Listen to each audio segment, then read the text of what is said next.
Galera, tudo beleza? Meu nome é André, eu sou fã de luta livre há mais de 30 anos. E nesse vídeo a gente vai falar sobre o Backlash de 2025.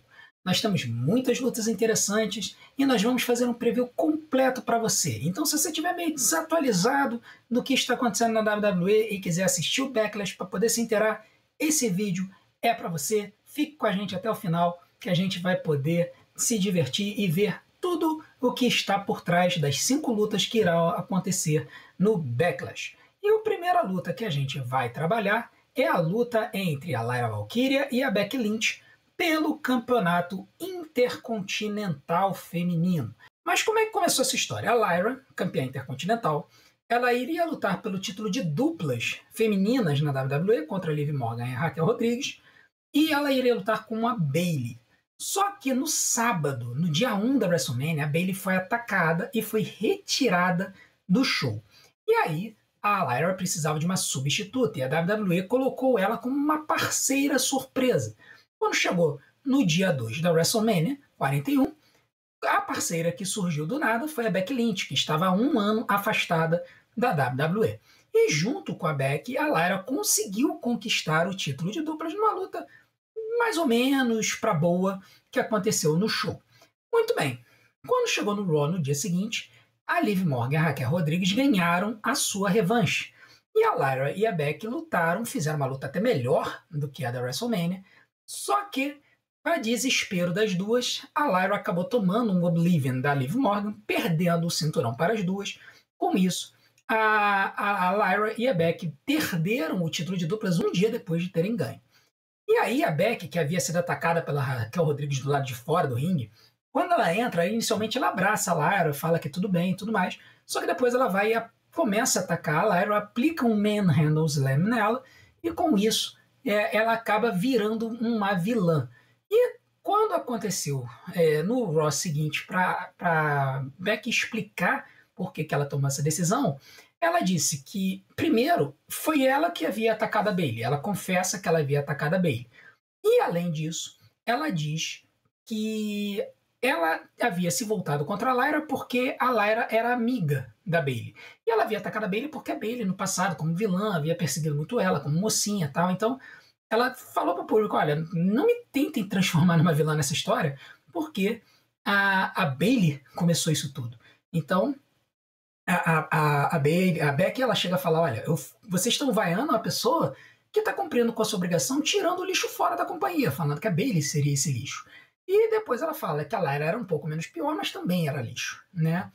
E aí a Lyra veio, e foram 2 promos bem legais da Lyra, mostrando a evolução dela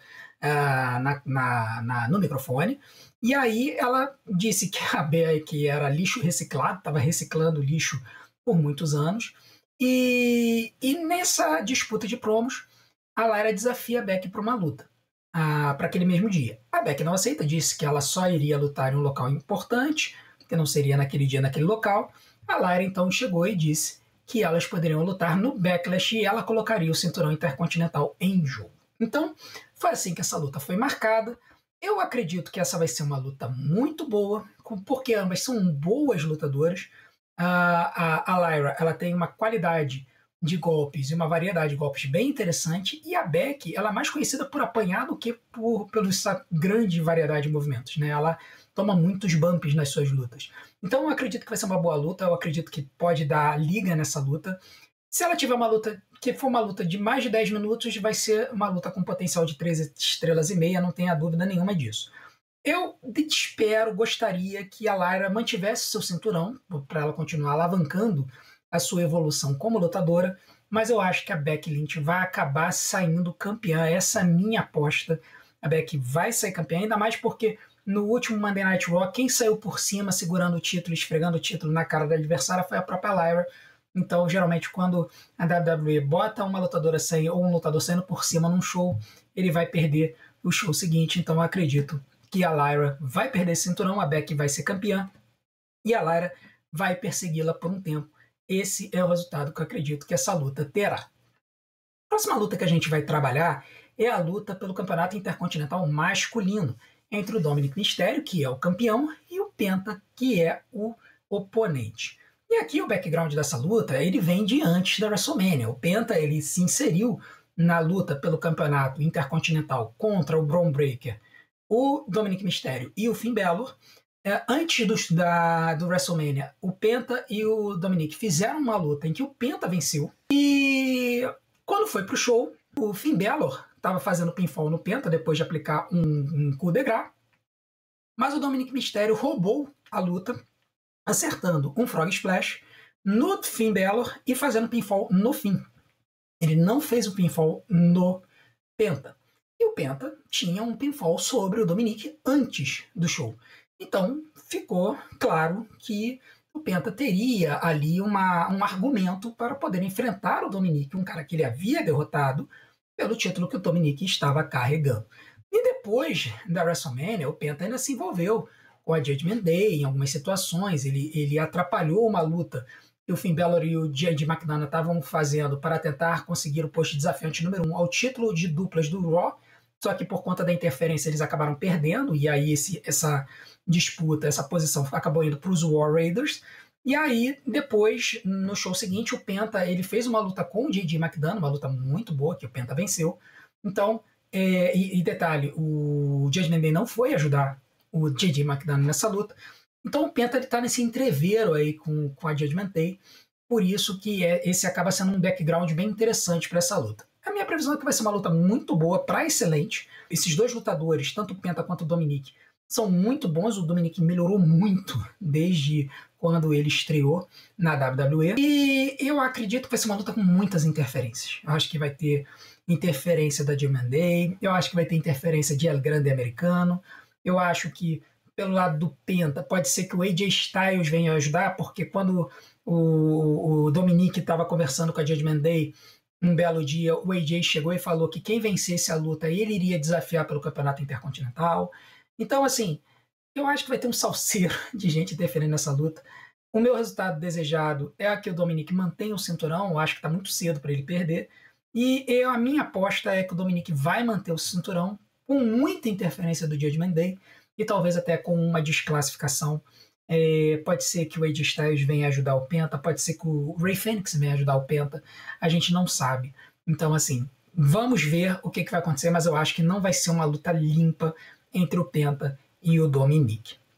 A terceira luta que a gente vai trabalhar é a luta do Gunther contra o Pat McAfee. E vocês devem estar se perguntando o que um ex-campeão mundial peso pesado está fazendo enfrentando um comentarista folclórico, ex-jogador de futebol americano, numa luta. Bom, essa história ela já vem de longa data, né? O Pat McAfee, para quem não conhece, ele é um ex-jogador de futebol americano, ele é um ex-Panther do time do Indianapolis Colts, muito folclórico desde aquela época, muito corajoso, tomou algumas decisões interessantes dentro de campo que ajudaram o seu time. E depois que ele se aposentou, ele criou um podcast, né, chamado Pat McAfee Show, fez muito sucesso aqui no YouTube.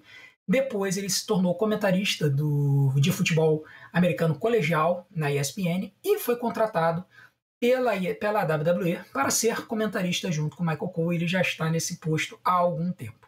Eu acho que desde a pandemia ele já está nesse posto de comentarista na WWE. E aí o que acontece é que o Pat, por ser muito espalhafatoso, ele sempre gostou de participar das entradas dos lutadores e dar uma enfatizada nelas. Então, por exemplo, quando o Shinsuke Nakamura entrava com aquele sonzão dele com a guitarra e o violino, ele sempre pulava em cima da mesa e começava a dançar. Recentemente ele começou a incentivar o movimento da Lyra Valkyria na música dela, que ela chega e ela faz Pat. Ele enfatiza muito isso. Mas, assim, a principal influência do Pat McAfee na WWE foi o surgimento e a alavancagem do movimento do It, né, do Jey Uso. Por quê? Porque quando o Jey Uso começou a vir sozinho e começou a fazer esse movimento, o Pat começou a pular em cima da mesa e fazer o It também, chamando a galera a fazer a mesma coisa. E isso gradativamente foi aumentando a participação do público neste gesto, fazendo com que o Pat McAfee seja um dos grandes personagens a ajudar o Jey Uso a se tornar quem ele é hoje.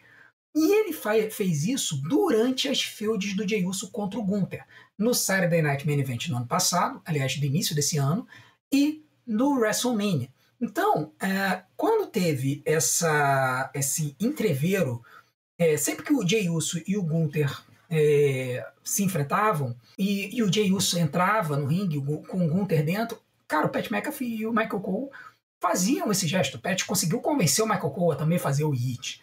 E isso começou a irritar muito o Gunther. E aí, quando chegou na WrestleMania, não só eles fizeram antes, na entrada do Jey Uso, como eles fizeram depois, quando o Jey Uso foi campeão. E eles fizeram esse movimento na cara do Gunther. Então, o Gunther, ele acabou se mostrando extremamente irritado com o fato de que os anunciantes, os comentaristas, estavam parcialmente torcendo para o Jey Uso, né? E aí, quando foi dois Monday Night Raws depois da WrestleMania, o Gunther voltou, entrou pela plateia, sem ser anunciado, sem música, sem nada, começou a bater boca com o Pat. Nessa confusão toda, ele acaba empurrando o Pat, agarrando o Michael Cole pelo paletó. O Pat voa para cima dele. Chegam os oficiais para tentar separar o Gunther do Pat. E aí o Pat dá as costas pro Gunther, num movimento assim, infantil dele. O Gunther vai por trás, agarra e dá um mata-leão, apagando o Pat McAfee à vera, apesar de que, com certeza, o Pat pediu pro Gunther apertar o mata-leão para dar mais verossimilhança à cena. Então, o que aconteceu foi que o Pat, obviamente, ficou muito bolado com isso. No Raw seguinte, ele pediu para... O Gunther acabou sendo suspenso, né, pelo Adam Pearce. O Pat pediu para que a suspensão fosse liberada para que ele pudesse botar as mãos no Gunther. O Nick Aldis, que estava substituindo o Adam Pearce no show, ele disse, olha, eu não vou fazer isso hoje, mas eu conversei com o Adam Pearce e eu vou dar a você a condição, a chance de lutar contra o Gunther no Backlash. E aí o Pat McAfee acabou aceitando. Então foi daí que veio essa luta. E essa é a história por trás dela. Assim, a minha previsão para a luta, gente, é que vai ser uma dominação total do Gunther, com o Gunther dominando a luta em mais de 80%. Tá? Não tem sentido o Pat encaixar muito ataque, muitos movimentos ofensivos nessa luta, porque ele não é lutador. E ele está lutando contra um monstro, né? Contra um ex-campeão da WWE. Então eu acho que o Gunther vai dominar essa luta por 80% do tempo. E assim, se essa luta tiver um pouco mais de tempo, e se o Pat tomar muito bump do Gunther, se ele se esculhambar todo, der uns saltos do alto da corda, tomar uns superplex aqui e ali, alguma coisa do tipo, essa luta pode chegar a 3 estrelas. Eu não acho que vai muito além disso, porque o Pat é limitado, ele não é um lutador, né? E o meu resultado desejado é que o Gunther vai dominar, e eu gostaria que ele dominasse, estraçalhasse o Pat para ele voltar a ter a sua aura vilanesca estabelecida e ele se restabelecer como um vilão. E eu aposto nisso. Eu acho que o Gunther vai vencer, mas não vai ser uns quartos de 30 segundos, vai ser uma luta de 8 a 10 minutos, onde o Gunther vai estraçalhar com o Pat McAfee. O que vai acontecer depois da luta, eu não sei. Eu aposto que talvez o Pat seja salvo, potencialmente até pelo Cody Rhodes. Talvez o Cody volte, bata de frente com o Gunther e isso sete uma luta entre os dois no Money in the Bank. Seria uma luta bem interessante, porque os dois agora não são mais campeões e eles precisam de uma storyline interessante para se manterem relevantes. Eu acho que essa pode ser a storyline perfeita para os dois. A próxima luta que a gente vai tratar é a luta de 4 fatais entre Jacob Fatu, LA Knight, Drew McIntyre e Damian Priest. E a história por trás dessa luta é uma história um pouco complexa. Tá? Ela começou relativamente simples. O Jacob Fatu ganhou do LA Knight no WrestleMania 41 e o LA Knight resolveu buscar uma revanche. Só que quando ele estava pedindo a revanche no ringue, eis que apareceu o Drew McIntyre. E aí, quando o Drew apareceu, os dois bateram de frente e o Nick Aldis resolveu botar os dois numa luta pelo posto de desafiante número 1 ao título. Quando aconteceu essa luta, o LA Knight sofreu um ataque do Solo Sikoa, tomou um Samoan Spike sem o juiz ver, e aí o LA Knight foi jogado para dentro do ringue. O Drew, ele hesitou, mas se preparou para aplicar o Claymore. Quando ele estava pronto para aplicar o Claymore, o Damian Priest puxou ele do ringue, o juiz viu e aplicou a desclassificação, dando a vitória por desclassificação para o Drew. Isso tornou o Drew, extraoficialmente, o desafiante número 1 ao título. E aí, no show seguinte, o LA Knight começou a se irritar e chamou o Damian Priest porque ele queria resolver essa situação. né? Ele acusou o Damian Priest de jogar as suas frustrações para cima dele. O Damian Priest falou que o LA Knight não estaria naquela posição se ele não tivesse perdido o título na WrestleMania. Os dois acabaram batendo boca. E aí o Nick Aldis chegou e falou: vamos fazer o seguinte, vocês dois irão fazer uma luta. Vamos ver vocês resolvendo a diferença de vocês. E quando estava acontecendo a luta deles, o Solo Sikoa e o Jacob Fatu interferiram de novo. E aí, quando isso aconteceu, no final da luta, o Nick Aldis chegou nos bastidores e disse: olha, Solo, Jacob, vocês estão se metendo muito nas lutas, estão fazendo muita confusão. Vamos fazer o seguinte: o LA Knight e o Damian Priest vão lutar contra o Jacob numa luta de ameaça tripla no Backlash. Quando o Solo viu isso, ele falou: poxa, isso é injusto, porque o Drew é o desafiante número 1 ao título dos Estados Unidos. E aí o Nick Aldis chegou e falou: bem lembrado, quer saber de uma coisa? Vamos fazer o seguinte, a luta agora não é mais uma luta de ameaça tripla, é uma luta de 4 fatais. Então foi marcada a luta entre o Jacob Fatu, o LA Knight, o Damian Priest e o Drew McIntyre.